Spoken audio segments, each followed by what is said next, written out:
CPM പറയാണ് ആകെ 18 സീറ്റിലായിട്ട് ഞങ്ങൾ മത്സരിക്കുന്നത്. ഇവിടെ ഒരു 15, ബംഗാളിലൊക്കെ 5ാം സ്ഥാനത്തും 6ാം സ്ഥാനത്തും പോകണം. അവിടുത്തെ കൂട്ടണ്ട. കേരളത്തിലൊരു 15 സീറ്റ്, 2 സീറ്റ് തമിഴ്നാട്, രാജസ്ഥാനിലൊരു സീറ്റ്, പിന്നെ ഇവിടെ ത്രിപുരയിലൊരു സീറ്റ്, 19 സീറ്റാണ് മത്സരിക്കുന്നത്. എന്നിട്ട് പ്രകടന പത്രിക ഇറക്കിയിരിക്കുകയാണ്. 19 സീറ്റിൽ മത്സരിക്കുന്നവർ അധികാരത്തിൽ വന്നാൽ എന്ത് ചെയ്യുമെന്ന് ആളെ കളിയാക്കുകയാണ്. എന്നിട്ട് പറയാം 8ാമത്തെ പേജിൽ വളരെ കൃത്യമായി കോൺഗ്രസ് മാനിഫെസ്റ്റോയിൽ പറയുന്നുണ്ട് എന്താണ് മതഭാഷാ ന്യൂനപക്ഷങ്ങളോട് കോൺഗ്രസിൻ്റെ നിലപാടെന്ന്. 22ാം പേജിൽ വീണ്ടും പറയുന്നുണ്ട് കഴിഞ്ഞ 10 വർഷക്കാലം നരേന്ദ്രമോദി ഗവൺമെൻറ് കൊണ്ടുവന്ന ഭരണഘടനാ വിരുദ്ധമായ നിയമങ്ങളെല്ലാം റദ്ദാക്കും എന്ന് കൃത്യമായി പറയുന്നുണ്ട്. രാഹുൽ ഗാന്ധി പരസ്യമായി ഈ പൗരത്വ നിയമം റദ്ദാക്കുമെന്ന് പറയുന്നുണ്ട്. മുഖ്യമന്ത്രിയുടെ പ്രശ്നം എന്ന് വെച്ച് കഴിഞ്ഞാൽ പൗരത്വ നിയമം അല്ല വിഷയം. ഒരു ആത്മാർത്ഥത അതിനോടില്ല. ഉണ്ടെങ്കിൽ ആദ്യം പോയിട്ട് ആ കേസ് പിൻവലിക്കാൻ പറ. 5 കൊല്ലം മുമ്പ് ഉറപ്പ് തന്നതല്ലേ. 2019 835 കേസ് എത്ര എണ്ണം പിൻവലിച്ചു? 100 കണക്കിന് കേസുകൾ കേരളത്തിലെ വിവിധ കോടതികളിൽ ഞങ്ങളെല്ലാം ഉൾപ്പെടെയുള്ളവർക്കെതിരെ കേസ് നിൽക്കുകയാണ്.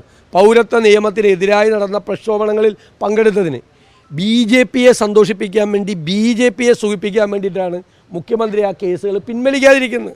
പിന്നെ CPM മാനിഫെസ്റ്റോ പറയുന്ന പോലെ അല്ലല്ലോ. CPM പറയാണ് ആകെ 18 സീറ്റിലായിട്ട് ഞങ്ങൾ മത്സരിക്കുന്നത്. ഇവിടെ ഒരു 15, ബംഗാളിലൊക്കെ 5ാം സ്ഥാനത്തും 6ാം സ്ഥാനത്തും പോകണം. അവിടുത്തെ കൂട്ടണ്ട. കേരളത്തിലൊരു 15 സീറ്റ്, 2 സീറ്റ് തമിഴ്നാട്, രാജസ്ഥാനിലൊരു സീറ്റ്, പിന്നെ ഇവിടെ ത്രിപുരയിലൊരു സീറ്റ്, 19 സീറ്റാണ് മത്സരിക്കുന്നത്. എന്നിട്ട് പ്രകടന പത്രിക ഇറക്കിയിരിക്കുകയാണ്. 19 സീറ്റിൽ മത്സരിക്കുന്നവർ അധികാരത്തിൽ വന്നാൽ എന്ത് ചെയ്യുമെന്ന് ആളെ കളിയാക്കുകയാണ്. എന്നിട്ട് പറയാം UAPA നിയമം പിൻവലിക്കും. ഈ പിണറായി വിജയനല്ലേ 2016 മുതൽ 2021 വരെയുള്ള 5 കൊല്ലക്കാലം 145 പേർക്കെതിരായിട്ടാണ് കേരളത്തിൽ UAPA നിയമം ചുമത്തിയിരിക്കുന്നത്. ഇത് ഡ്രാക്കോണിയൻ ലോയാണ്, കരി നിയമമാണ് എന്നൊക്കെ പുറത്ത് പ്രസംഗിക്കുകയും 145 പേർക്കെതിരായിട്ട് കേസ്. ഇന്ത്യയിൽ ആദ്യമായിട്ട് UAPA നിയമത്തിൽ കേസെടുത്ത സംസ്ഥാനമാണ് കേരളം. UAPA നിയമം എന്നിട്ട് അത് പിൻവലിക്കുമെന്ന് പറയും. എന്നിട്ട് അതിന് കേസെടുത്തു. RSS റിയാസ് മൗലവിയെ കൊന്ന RSSകാർക്കെതിരായിട്ട് UAPA നിയമത്തിൽ കേസെടുക്കണം എന്ന് പറഞ്ഞപ്പോൾ UAPA നിയമത്തിന് ഞങ്ങൾ എതിരാണ്, അതിനോട് യോജിപ്പില്ല എന്ന് പറഞ്ഞു. RSSകാർക്കെതിരെ UAPA നിയമം ചുമത്താൻ പിണറായി വിജയനും മടിയുള്ളൂ. പുസ്തകം വായിച്ചതിൻ്റെ പേരിൽ CPM കുടുംബാംഗങ്ങളായ അലൻ്റെയും താഹയുടെയും പേരിൽ കേസെടുത്ത് UAPA നിയമം എടുത്ത് ജയിലിലിടാൻ ഒരു മടിയുണ്ടായില്ല. ഇദ്ദേഹം ഇരട്ടത്താപ്പാണ്. പറയുന്നതും പ്രവർത്തിക്കുന്നതും തമ്മിൽ രണ്ടാണ്. കാപഢ്യത്തിൻ്റെ പേരാണ് പിണറായി വിജയൻ. ജനങ്ങളെ കബളിപ്പിക്കുകയാണ്.